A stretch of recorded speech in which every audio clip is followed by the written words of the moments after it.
knows inside out how these programs work, understands the federalism aspect of this, the federal-state partnership, for example, in terms of Medicaid. She has been working with her families in her state and around the country for years and years as an advocate of these programs, and I really appreciate her joining us tonight and look forward to her remarks. Well, thank you very much, Senator Wyden, for organizing this evening's recognition. Mr. President, 53 years ago this week, President Lyndon B. Johnson signed Medicare and Medicaid into law, delivering health care to seniors and some of our most vulnerable citizens, and bolstering efforts to expand opportunity and help more of our people thrive. Today, tens of millions of Americans are covered through Medicare and Medicaid. In communities in New Hampshire and throughout our countries, seniors are able to live active, engaging, and high-quality lives, participating civically and economically because of the care that Medicare provides. And we know that Medicaid has delivered countless benefits and opportunities to people from all walks of life. Medicaid helps seniors and those who experience disabilities receive supports that allow them to live independently in their homes and in their communities. It also helps countless children who experience disabilities go to school, and it assists school districts in covering costs for special education services and equipment. And New Hampshire's bipartisan Medicaid expansion plan has provided more than 50,000 hardworking Granite Staters with the peace of mind that comes with quality, affordable health insurance. Experts on the front lines have said that our Medicaid expansion plan is the #1 tool at our disposal to combat the opioid crisis in New Hampshire. What we've learned is that when people who have substance misuse disorder have Medicaid coverage, they have the opportunity to change their lives. People like a Granite Stater named Elizabeth, who at one point in her life was homeless and lost custody of her son as a result of substance misuse disorder.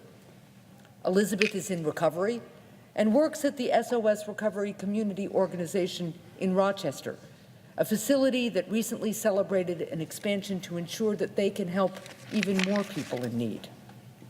Elizabeth has credited her recovery to the services she's received through Medicaid expansion and has stressed its importance in helping people who have struggled with substance misuse disorder find the support and help that they need to improve their lives, to get better, to work, to raise a family. Mr. President, on this anniversary, we must reaffirm our commitment to protecting Medicare and Medicaid and strengthening them so that they are available for future generations. Unfortunately, the Trump administration and my Republican colleagues have repeatedly pushed efforts that would undermine and drastically cut Medicare and Medicaid. During last year's Trump Care debate, a top priority for Republicans was instituting massive cuts to Medicaid that would have forced states to choose between slashing benefits, reducing the number of people who can get care, or both, threatening the very services that children, people with disabilities, and seniors depend on. Thankfully, the Trump Care bill failed, but efforts from this administration to sabotage the health of millions haven't stopped. And Medicare and Medicaid continue to be under threat for drastic cuts. Also, that Republicans can pay for their massive tax breaks for corporate special interests.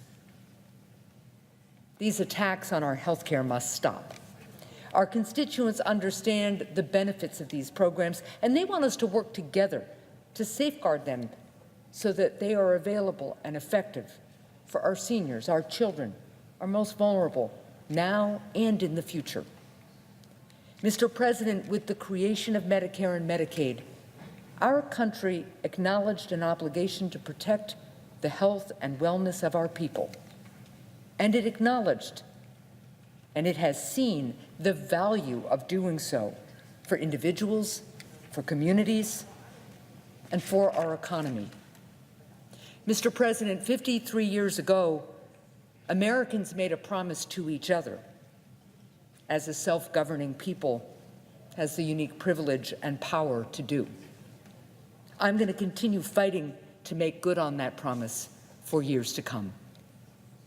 I thank you, Mr. President, and I yield the floor. President, before my colleague yields the floor, I want to thank her for her thoughtful remarks and recognize that as we talk about the future of Medicare and Medicaid, what we see